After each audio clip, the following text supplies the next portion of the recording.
Once upon a time, there was a great deluge, unlike the world had seen.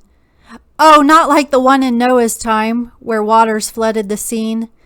No, not quite like that deluge. That wouldn't come again.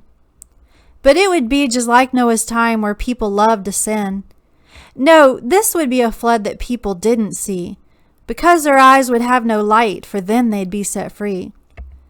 This would be a stronger storm, as knowledge grew so deep. It would be a strong delusion that made the people sleep. The great I Am upon his mountain mourned for all his sheep. He offered his love over and over, but they just made him weep. As they loved to walk in darkness more than in his light above, their deeds had become so wicked that the darkness was their love. The great I Am then sent his Son, for surely they would see how much he wanted to be with them, and from darkness they would flee. But rejecting every messenger that he had sent before, the people still refused to come and enter through his door. Now this deluge would be the one that history books would say that there would never be a storm again to hit this way. Darkness veiled the valley low from seeing his great light, but there would rise a remnant people who hungered for his sight. You see, there was also a famine that was bad upon that land. Not a famine of food and water as most people understand. No, this would be a famine that would cause a spiritual drought. It would cause the people suffering, and they would gnash about.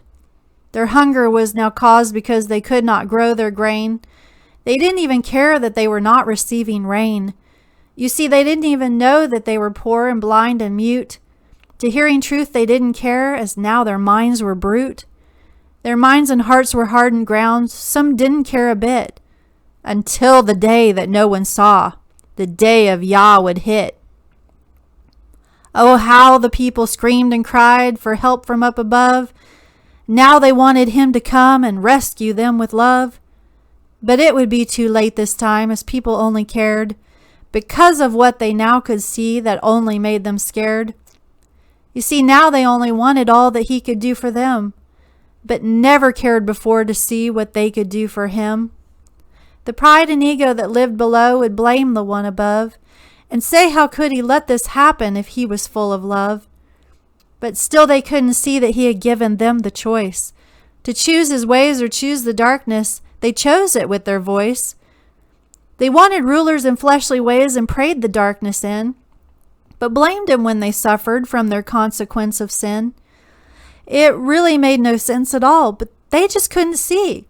They couldn't even see that they were eating of that tree. Oh, that tree had caused such curse and pain, but they just couldn't see.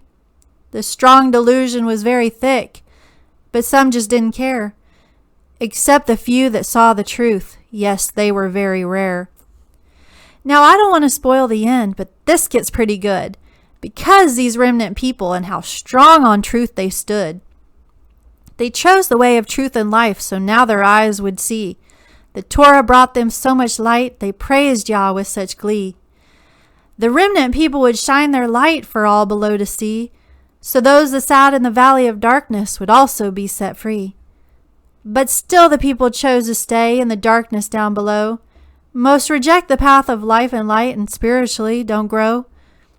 Well, this story ends on a happy note for the ones who chose to build their boat, as this storm needs a spiritual one, and they chose to build it with the sun. And if I didn't mention this before, there still is time to enter his door. For the day of Yah has not hit yet. It could be soon, but do not fret. So come and repent now from the valley below, and come to his mountain where we can grow, as there is still time for some to go, and leave the darkness far below. For the valley of darkness below is crying, because the darkness now is dying. For the woman with child and feet on the moon will be giving birth to her baby soon.